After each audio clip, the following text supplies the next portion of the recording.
Bismillahirrahmanirrahim and Assalamu alaikum everyone. My name is Vedan and software wala and I'm a one student at Rams Kuch Islamabad campus. So viewers, today I'm here with a new Maya. So our today's my topic is how do magnet work and why are the magnet useful for all. So please, so let's start our today's Maya. First of all, call the Maya for some questions. Okay, so Maya, the first question from you is what is magnet and how does a magnet work? Please give me a very interesting answer on this topic. So let's start your answer, Maya. A.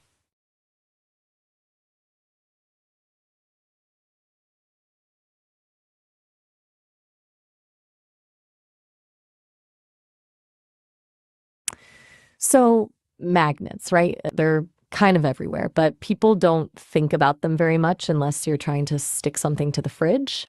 But they're way more interesting than most people give them credit for. Essentially, magnetism comes down to tiny little bits of electricity inside atoms. Every atom has electrons spinning around it, and those spinning electrons create teeny tiny magnetic fields. Think of each electron like a little compass needle. Now, in most materials, those compass needles are all pointing in random directions, so their magnetic fields cancel each other out.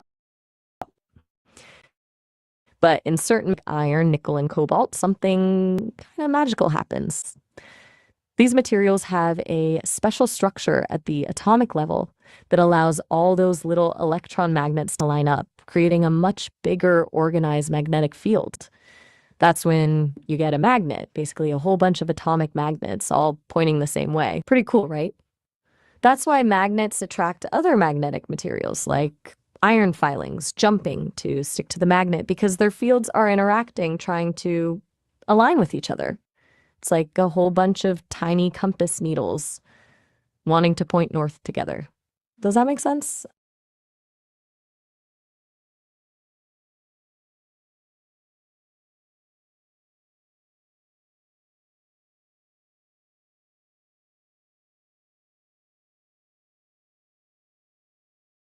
What Okay, else about so magnets are you curious Maya, about? that's really great answer. I really appreciate your answer. So, what is magnetic force and what are the two walls of a magnet? Please give me a very interesting answer on this topic. So, let's. You know what's wild about magnetic force? It's this invisible influence. You can't see it, but you can definitely feel it when something either pulls toward or pushes away from a magnet. It's fundamentally different than gravity in some fascinating ways, though. With gravity, you can only pull, stuff always gets pulled towards stuff. Magnetic force, it has two sides to it, attraction and repulsion. So you've got magnets that will pull toward things like iron or other magnets, but also magnets that will actively push away from each other when you try to put like poles together. And that's where the whole two poles thing comes in. Every magnet, whether it's a fridge magnet or a huge industrial electromagnet, has two ends we call the north and south poles. So the north pole of one magnet will always attract the south pole of another. It's like magnets are little magnets. With a need to complete that magnetic circuit, they want to find their opposite. But if you try to bring two north poles together, or two south, glancing with you, basically stufflen reapotomy, and that repulsion is actually pretty powerful. Magnetic force isn't just about magnets, though. It also comes from moving electricity. A wire with electricity flowing through it creates a magnetic field around it, which is kind of mind-bending when you think about it. That's how things like electric motors work. They basically use electricity to create magnetic forces to make stuff move. What's really interesting is this magnetic force isn't unlimited, though. The farther away you get from a magnet gets, it decays with distance, kind of like the magnetic field stretches out and becomes less intense as you move away. Does that give you a good picture of what magnetic force is about and how those poles work?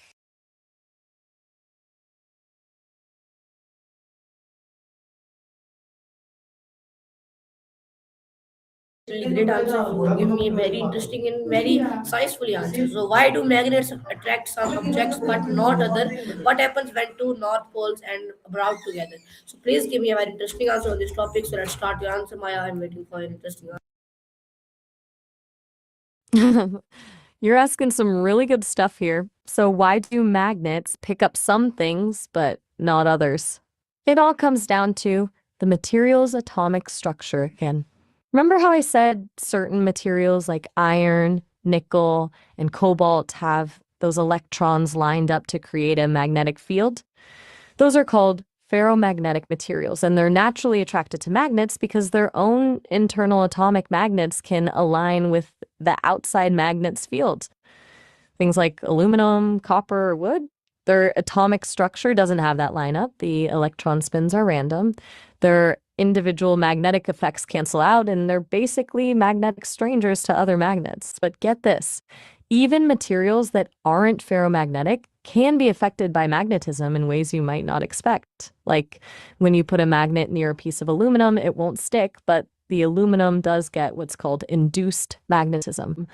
That's when the magnetic field of the magnet briefly causes some of the electron alignments in aluminum to organize briefly, creating a magnetic response. It's like they're trying to catch up. As soon as you take the magnet away, though, that alignment disappears. Now, what happens when you throw two north poles together? This is where the repulsion gets interesting, because north and north poles don't want to link up. They push each other away, as if they're competing for magnetic space. When magnets are thrown together, magnetic force fields clash, resulting in a repulsive force between them. The energy being emitted creates resistance between them, hence repulsion.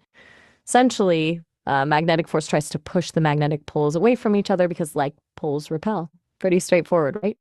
It's the same story with south poles facing off. They also repel because they want to maintain the arrangement where the opposing poles attract each other, creating balance. It's like magnets have their own relationship preferences and want to be around those who complement them rather than clash.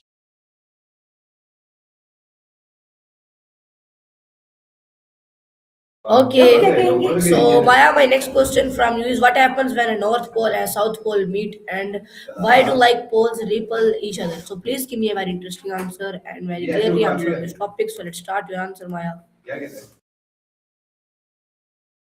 Okay, so you're diving into the heart of how magnets interact. Excellent questions. When you bring a North Pole and a South Pole together, it's like they're completing each other. They don't repel like two norths or two souths. Instead, they they experience that magnetic attraction we've talked about, the natural magnetic relationship. That alignment of north and south creates what's essentially a more stable, complete magnetic circuit. Think of it like two puzzle pieces that snap together perfectly. Why do like poles repel each other, though? That's where the invisible magnetic field lines become the key to understanding. A magnet isn't just creating magnetism at its poles, it's actually surrounded by invisible lines of magnetic force that come out from the North Pole, loop around, and go back into the South Pole. So those field lines always want to go from north to south and complete that circuit. When you try to push two North Poles together, you're forcing those field lines to squeeze into the same space, resisting that circular flow. They're competing with each other and trying to find ways around each other. That compression and competition create the repulsive force you feel. Think of it like trying to force two ropes to overlap at the same spot when they both want to go in different directions. There's resistance, pushing back happens. Those field lines can't really be cut, squished, or broken. They always want that complete north to south path, and they'll actively push things apart to maintain that. That's really the whole core behind why magnets do what they do. It's all about alignment, magnetic field flow, and completing that invisible magnetic circuit. Pretty elegant when you think about it, isn't it?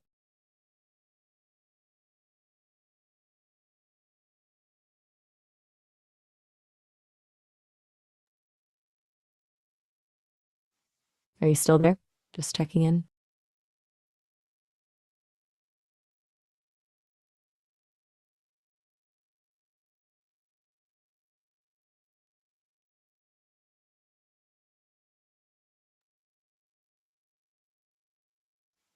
No worries.